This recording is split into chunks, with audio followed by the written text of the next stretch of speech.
You've probably felt this before. That moment when you check your bank account and your chest tightens. Not because you're broke, maybe you're doing okay, but because there's nothing underneath you.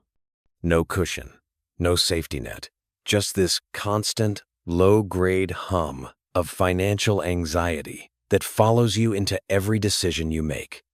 Should I order this coffee? Can I afford this dinner? What happens if my car breaks down? What if I lose my job? And the strangest part? You might be earning decent money. You might be working hard. You might even be making more than your parents ever did at your age. But somehow it still doesn't feel like enough. Somehow you're still one unexpected expense away from disaster. Here's what nobody tells you.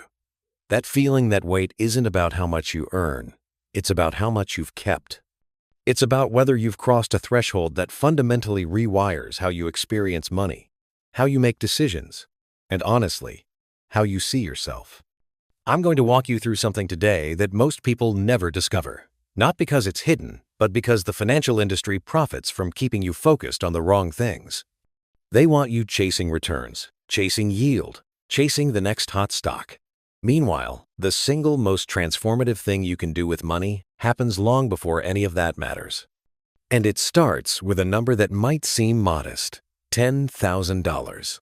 Now, before you click away thinking this is another save money lecture, stay with me.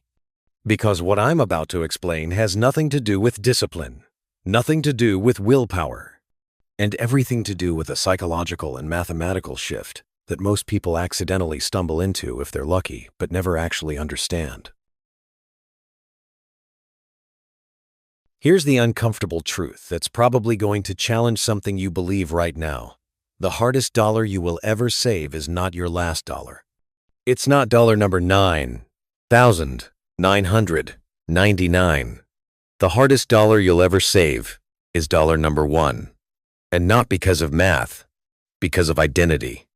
See, most financial advice operates on this assumption that saving is a skill, something you learn, like riding a bike. Get the technique right, practice a bit, and eventually it becomes natural. But that's not how saving actually works. Saving isn't a skill. Saving is an identity shift. It's the moment you stop being someone who spends what they earn and start being someone who keeps what they earn.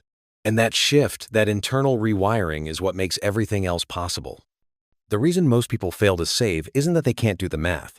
It's that they're trying to save while still identifying as a spender. They're fighting themselves at every turn. Every purchase becomes a negotiation. Every deposit feels like a sacrifice. But something remarkable happens when you cross a certain threshold. When you see a number with enough zeros behind it that your brain can't dismiss it as temporary. When $10,000 sits in an account with your name on it, suddenly, the war ends. Suddenly, you're not fighting yourself anymore. You've become someone else entirely. And that someone else? Their entire financial life operates differently. I've spent years thinking about why some people build wealth and others don't, despite earning similar incomes, despite having similar educations, despite wanting it just as badly. And what I've found is that the difference almost never comes down to knowledge. It comes down to psychology, to identity, to the invisible beliefs that shape every financial decision before you're even aware you're making one. That's why I make these videos. Not to give you tips you'll forget by tomorrow. Not to pump you up with motivation that fades by the weekend. But to help you understand the deeper mechanics of money, the stuff that actually moves the needle, the stuff that separates people who achieve financial freedom from people who chase it their entire lives. If that's something that matters to you, consider subscribing. Not because I need the numbers, but because missing the next video in your feed might mean missing something that could have saved you years of financial mistakes. That's not hyperbole. That's just how compounding works, and not just with money. Ideas compound too. All right, let's get into why $10,000 specifically changes everything. Most people think about money in a linear way. You earn some, you spend some. Whatever's left is savings. Repeat monthly. Progress is slow, steady, and honestly, pretty boring. This is how we're taught to think about it. This is how budgeting apps visualize it, and it makes sense intuitively. More money in, more money saved. Simple arithmetic. But here's the problem. Linear thinking is exactly why most people give up. Because when you think linearly, the math feels hopeless. Let's say you can save $500 a month. That's $6,000 a year. At that rate, getting to $10,000 takes almost 2 years. Getting to $100,000 takes 17 years. Getting to $1 million? You don't even want to do the math. And when you're staring down a 17-year road to your first $100,000, something inside you breaks. What's the point? You'll never get there anyway. Might as well enjoy what you have now. This is where most people stop. Not because they're lazy, not because they lack discipline, but because they've been lied to about how wealth actually accumulates. Here's the truth. Wealth doesn't build linearly. It builds exponentially, and the curve looks nothing like you'd expect. The first $10,000 might take you 2 years. But because of how compound interest and investment returns work, and more importantly, because of how your psychology shifts once you have that base, the next 10,000 might take 14 months. The one after that, 11 months, then 9, then 7. The more you have, the faster it grows. Not just because of market returns, though, that helps, but because you become a different person. Your decisions change. Your confidence changes. The opportunities that appear change. And none of that happens until you cross the first threshold. Let me start with the most obvious change, because it's the one people tend to undervalue the most. $10,000 is enough to handle almost any emergency that life throws at you. Not a catastrophe, not cancer, not losing your home, but an emergency. The stuff that derails normal people. Your transmission fails? That's $3,000. Covered. You break your arm and your deductible hits? $2,500. Covered. You get laid off and need 3 months to find work? You've got runway. Now here's what's important. It's not just that you can handle these things financially. It's that you can handle them emotionally. When you don't have savings, emergencies aren't just expensive, they're traumatic. They send your nervous system into overdrive. Cortisol floods your body. You can't sleep. You can't think straight. You make desperate decisions that often cost you more in the long run.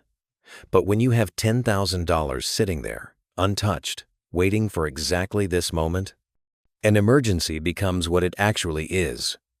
An inconvenience. Not a crisis. Not a catastrophe. Just a problem to solve. And that shift from crisis mode to problem-solving mode changes everything about how you operate. But here's where it gets interesting. Because the emergency fund benefit is really just the surface level, what most people don't realize is that having this money fundamentally restructures how your brain makes decisions even when you're not facing an emergency. And that restructuring is where the real transformation happens. Stay with me on this. Psychologists have a term called decision fatigue. It's the idea that every decision you make throughout the day drains a little bit of your mental energy. By evening, you're exhausted not from physical labor, but from the sheer volume of choices you've had to navigate. Here's what nobody talks about. Financial stress multiplies decision fatigue exponentially. When you're living paycheck to paycheck, every single purchase requires mental processing. Can I afford this? What about next week? What if something comes up? Should I put it on credit? Can I pay that off? What's the interest rate again? These calculations run constantly in the background, like apps, draining your phone battery. You might not even notice them consciously. But they're there, consuming resources, leaving you exhausted and depleted. Now imagine all of that just stops. When you have $10,000 saved, most purchases under a few $100s stop requiring mental math entirely. You know you can afford it. The question shifts from can I to should I, which is a completely different calculation. One is about survival. The other is about values. And when you're operating from values instead of survival, you make better decisions. You buy quality instead of cheap. You invest in things that matter instead of panic buying whatever's in front of you. You start thinking in years instead of weeks. The mental energy you free up is enormous. And that energy has to go somewhere. For most people who cross this threshold, it goes into things that actually build wealth. Learning new skills, pursuing opportunities, thinking strategically about their career. Here's something that might seem counterintuitive. Having $10,000 in savings can literally increase your income. Not directly, obviously. The money just sits there. But what changes is your negotiating position in ways most people never consider. Let me give you a concrete example. Let's say you're unhappy at your job. Your boss is difficult, the pay is stagnant, and you know you could do better elsewhere. But you need that paycheck.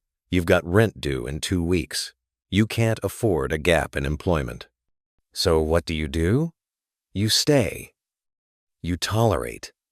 You accept conditions you know are below what you deserve because you don't have options. Now imagine the same scenario, but you've got $10,000 saved. Suddenly, a 2-month job search isn't terrifying, it's manageable. You can afford to be selective. You can hold out for the right opportunity instead of jumping at the first offer. You can negotiate harder because walking away is actually an option. This doesn't just apply to job changes. It applies to salary negotiations, to freelance rates, to business opportunities, to every financial interaction where the other party's leverage depends on your desperation. People with savings get paid more, not because they're better, but because they can afford to say no. And the ability to say no is the foundation of all negotiating power. We're about halfway through, and we've covered the practical benefits, emergency protection, mental bandwidth, negotiating power. But what happens next is where things get really interesting. Because once you cross this threshold, your entire relationship with money starts to transform. You stop seeing money as something to spend and start seeing it as something to deploy. There's a shift that happens in how you perceive the world once you have capital available. Before $10,000, every financial opportunity is theoretical. You hear about a great investment, an undervalued stock, a friend's startup looking for funding, a rental property in an up-and-coming neighborhood. And you nod along. Maybe save it for later. But deep down you know, not for you. Not yet. After $10,000, those same opportunities start looking different. Not all of them will be right. Most won't be. But for the first time, you're actually in the game. You can participate. You can take calculated risks instead of just watching from the sidelines. And here's what's subtle, but crucial. When you start seeing opportunities you can actually act on, you start noticing more of them. Your brain literally filters the world differently. Information that used to bounce off you now sticks. Because it's relevant now. This is why people with savings seem to get luckier. It's not luck, it's attention. They're tuned into a frequency that people without savings can't even hear. The first time you take $2,000 from your savings to invest in something you believe in and it works, everything changes. You realize money can make money. You realize you're not just a consumer anymore. You're an allocator, an investor, a participant in the system instead of someone the system happens to. Let me give you a mental model that might help all of this click. Imagine you're pushing a boulder up a hill. At the bottom, it takes everything you've got just to get it moving. You're straining, sweating, making almost no visible progress. Most people give up here. They look at the hill, look at the boulder, and think, this is impossible. But if you keep pushing, if you somehow find the strength to get that boulder rolling, something changes. It still takes effort, but less effort for the same movement. The boulder starts holding its own momentum. And eventually, if you get it high enough, it starts rolling on its own. $10,000 is the point where the boulder starts rolling on its own. Before that threshold, saving feels like pure sacrifice. Every dollar hurts. You're fighting gravity and friction and your own psychology, and the progress is almost invisible. After that threshold, saving becomes self-reinforcing. You see your money growing. You feel the security it provides. You start wanting more of that feeling. The habits that used to require willpower become automatic. The boulder has momentum now. This is why the first 10,000 is so disproportionately important. Not because of what it can buy or earn, but because of the psychological infrastructure it builds. Once you've done it once, You know you can do it. You've proved something to yourself that no amount of financial advice could prove. Now, I know what some of you are thinking, and I want to address it directly, because these objections kill more financial futures than any economic downturn ever could. I don't make enough to save $10,000. Let me be direct. You probably do. Not quickly, maybe, not easily. But most people who say this haven't actually tracked where their money goes. They've never confronted the gap between what they think they spend and what they actually spend. I'm not saying it's easy. I'm not saying everyone's situation is the same. But I am saying that people earning far less than you have built savings, and people earning far more than you are living paycheck to paycheck. Income is a factor. It's not the determining factor. What about inflation? Won't my savings just lose value sitting there? Yes, inflation is real.